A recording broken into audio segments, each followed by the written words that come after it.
Ranch North. Welcome, hip cats, groovy chicks. You know, we're in New England here where we have blizzards, so I'm wearing my Canadian hat. Protects me from the snow and also the glasses so I don't get blinded by the blizzards we have up here, you know. And we've got the horses mounted up to take you out on sleigh rides. You know, you can go out on a sleigh ride, come back, sit around the fire and sing Christmas songs and scat bebop choruses. How about that? Now, what ranch can you do that at but the Jazz Ranch, you know? And I've got a special deal going on right now, holiday sale on my book. This is called Jazz Piano, Methods and Songbook for Professional Playing. I've sold thousands of copies of this book. And you can watch a video on it. Now, where can you watch a video that shows you everything that's in the book? You can do that with this book, and it's on sale right now, as well as my appendix to my book, which has 140 pages of exercises and drills that you can do to develop skills as a pianist and jazz pianist. So you'll get this book for free if you buy the regular book, or you can get $15 off of each book. So please check it out. And if you can't afford the book, I will give it to you for no charge at all. Just write to me. And so until next time, I want you to watch both videos after this introduction that show you the interior inside of each book. Now, where can you watch a video that shows you what's in a book? Only at the Jazz Ranch. So now, I will say Merry Christmas, Happy New Year, Happy Hanukkah, and please watch the video and please write to me. Here we go now. Okay, I'm going to take you through my book. I'm going to go rapidly because I want to get through this without taking up too much space, but if you want to slow it down, you can hit the space bar to stop it, and you can reverse it using the arrow. So here's volume 1, and at the beginning you have the introduction, and you have about the author, and then you have the table of contents, all the details here. Now I'm going to touch on specific details, but there'll be meter readings for these, so you can find these particular subject matter very quickly using the meters. Now, start out. This is beginner level, so I'm starting out with the simplest thing. This chromatic scale you learn first. Now, I apply it to tunes right away, so you can see how the chromatic scale is working within tunes that you know, well-known songs. Then you get the major scale, how the major scale is applied to songs, you know, and catchy phrases. So right away, it's practical. Now you get right into the cycle of fifths. Important concept to understand music theory, how harmony works and so on, and chord progressions. You get all your scales here, major and minor scales here, intervals. Now we're into intervals, and you're going to have examples and a little quiz here now. You're going to have a fun thing to do with intervals in which I'm going to use every interval as a starting point of a specific song. And you're going to have to guess the song, and later you get the answer. But it's a good way to learn intervals and what they sound like to your ear. Now, we're going to apply the intervals and create chords. So the first thing is triads, 3-note chords, root, third, fifth. Major triad, minor triad, augmented, and diminished. You're going to learn the 4 types of triads that we use most often, and also how to apply them to a scale so they become practical. You can use them in tunes. Now, I get into tetrachords. This is a good way to understand how the tonic, the dominant, and the subdominant within the scale, how those 3 chords work throughout the whole system of scales and keys. I didn't learn this in college, but it's an important theory concept to learn, the tetrachords. Now I get into chord progressions. You get your first tune to play. Very simple tune, 2-5-1 chord progressions. You get into inversions of chords. Now I'll skip over to get into altered triads now, and a couple examples of more tunes to learn to play. And then you get into right hand chords, putting the chord into the right hand. Now, the next one is we get into chapter 6, we're into minor scales. So we have the natural minor, harmonic minor, the melodic minor, and so on. And you have tunes which apply these particular scales. Specific songs to learn that are practical. Here's various techniques you can use in your left hand. And then here's tenths. You can use tenths and broken tenths on a specific tune. Now in chapter 7, you're going to get into jazz harmony. So now we're getting into more advanced beginner levels and beginner intermediate. So you're going to be playing 4-note chords and 7th chords. and the types of chords, and you're going to learn chord symbols. So you're going to learn to play with lead sheets. Now, applying the scale tone sevenths to the scale tone chords, seventh chords, to a scale, you get the scale tone sevenths like this. And you get what their qualities are. So here you have them, all laid out for you, all 12 of them. All 12 scales and the seventh chords, the scale tone sevenths connected with each key. And now you have the inversions of the seventh chords. More on the cycle of fifths. Now we're going to get into, next is going to be secondary dominants. Now this is altering any of the chords in the system of the scale tone sevenths to a dominant form. And this allows you to move to different parts, the different chords within the system. So I'm showing you an example of that on a tune just in time, and I show you more examples on other tunes. Now this chapter 11 is really interesting. I harmonized in every possible way I could for jazz and blues, starting with simple just thirds and fifths. Then two-note harmony spread between the two hands to create tenths, and then three-note harmony to create triads between the two hands, and then more three-note harmony, various combinations, then adding sevenths to your three-note harmony. Now four-note harmony and adding sevenths, creating seventh chords in various combinations of spread voicing. So I've never seen this in a book, this breakdown. It's very good. Harmonizing in thirds and sixths, you get a couple of tunes to play, more tunes to play. Now, jazz rhythm and phrasing. This is to learn how to phrase in a jazz in a syncopated manner, rather than just taking a melody straight like that. Now we've syncopated using jazz rhythm and jazz phrasing. Or it could be,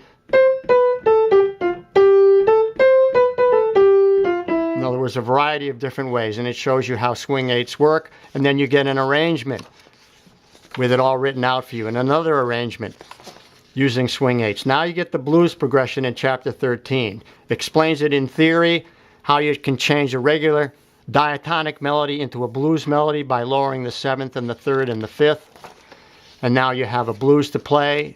Here's a blues tune that I composed that you can play. Now in chapter 14 you're in a stride piano. Shows you the rules or principles of stride piano. Then you get a simple stride tune to play.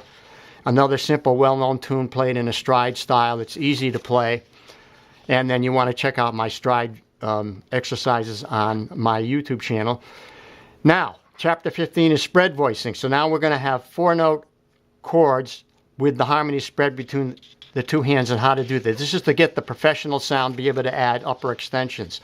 And you get an example, a simple example in a tune, a well-known tune.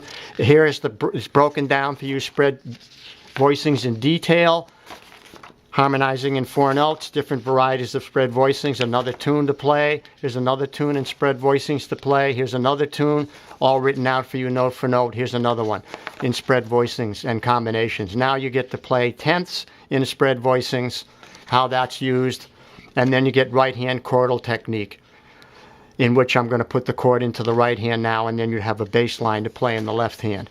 Now here's a wrap up with a review with all the techniques that you've learned in this volume 1. That's the review, and then you get a tune that uses all the techniques. And at the very end you have the answers to that quiz that you had earlier on intervals, with each of the intervals laid out for you and then the song that they fit. So this is a very interesting way to end. This is the end of volume 1. Now we're going to go into volume 2.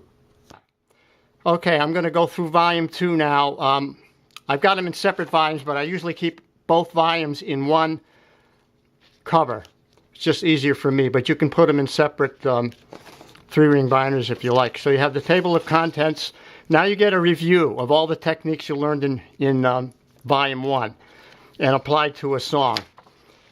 Now I'm getting into block chords in the various positions. So you're going to get into inversions of block chords, which are rootless chords, similar to what Bill Evans plays, and modern pianists. So you're going to start out with the 2-5-1 through the cycle of fifths in block chord position using economy of motion, then that applied to a song, and then applied to another song, and then you're going to get into upper structure chords. This is adding ninths, 11ths, and 13ths, creating color tones into your, putting color tones into your chords in both the right hand and left hand, starting out with the right hand.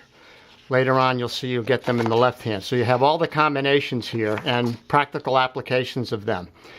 And then you get the upper extensions and spread voicings. And then you're getting a tune to play using these principles. And you get another tune to play using these principles. Now we're going to get into right hand chord techniques and using color tones in the right hand, adding the ninths in the right hand, the 11ths and 13ths. Now chapter 18 is bass lines. So you're going to get 2-beat bass lines, and then you're going to get a 4-beat bass line applied to a simple tune, 2-beat bass line. Here's a 2-beat bass line applied to a well-known tune. Now you get the principles of bass line for walking the bass, 4-beat.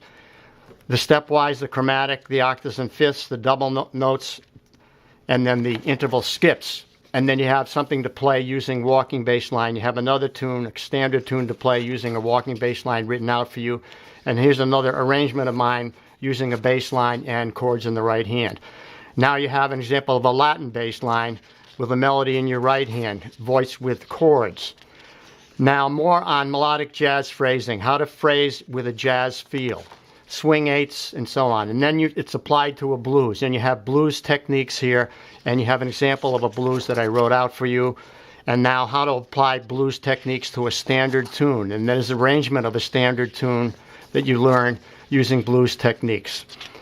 All right, and then we continue here. Now we get into rootless voicing. So we're going to be using the A form, which is the first inversion, and then the second inversion, and then the B form, which is the third inversion. So the A form and the B form are the preferred. So that's the the first inversion and the third inversion. So now you get examples of all the way through the cycle of fifths using the A form, and then the second inversion, and then the third inversion, which is the B form. You get all the 2-5-1s through the cycle of fifths.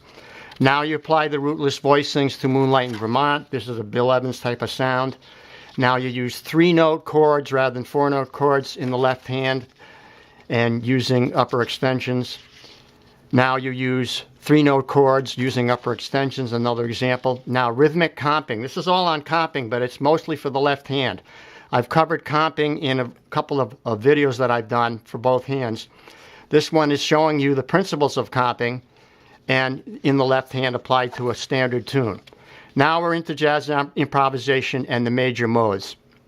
Application of the major modes and how they're applied to improvisation, and taking you through simple improvisation stepwise. Learning the modes in scales, practice them in horizontal and vertical movement, ascending and descending, changing the rhythmic values, adding chromatic notes, and so on. It takes you step by step through a process to learn improvisation, if you think it can be learned. Of course, it takes more than just exercises, but those are good exercises to learn. Now using a blues vamp, improvising on a blues vamp. So now you have an example of how to improvise on a blues using the principles that I talked about. Another tune using improvisational techniques, and now we get into scales for improvisation. So I'm going to talk about every scale, every major scale you need to learn. These are the most important scales, not all of the scales there are, but the most important scales to learn in the major scales, the minor scales, the dominant scales, the diminished scales, and so on. So you have all the scales you need to learn. Now, reharmonization. This is what jazz musicians do. We reharmonize tunes, particularly using substitutes. I show you what substitutes to use, how to use them. I give you examples in tunes. So it's practical.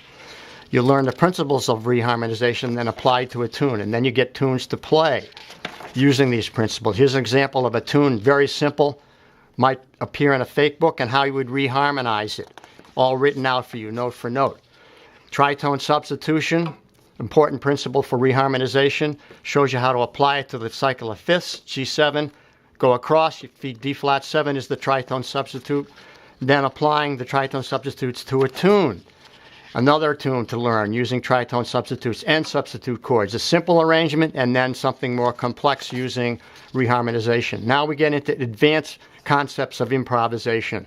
The elements, the well-balanced phrase, the sentence, the sequence, methods of vertical movement, horizontal movement, patterns, target tones, approach tones, all these different things, labels on them, and then how to use them in a bebop way with bebop exercises. Various bebop exercises, a standard tune, now a solo written out for that tune. Now, an analysis of the solo using the principles that I talked about. And now here's an example of a Charlie Parker tune based on that same song. Then a song that I wrote, and then a solo that I wrote out for the song in more of a pentatonic interpretation, modal interpretation. Then you have another solo for another well-known song, and here's another solo for a well-known song. And then you have a well-known song played simply and then played with a blues solo, blues interpretation. And now you have at the end everything that you've learned so far, put it all into one song. And that wraps it up. So you know what it's like to print from a conventional music book, right? You gotta pull the printer out, open it up, then you gotta take the book, you gotta find the page, you gotta lay the whole book down in there, try to get it lined up properly, make sure that no light is gonna leak in, and then you print. Now let's see what the result is. So here's the result. It's not lined up properly.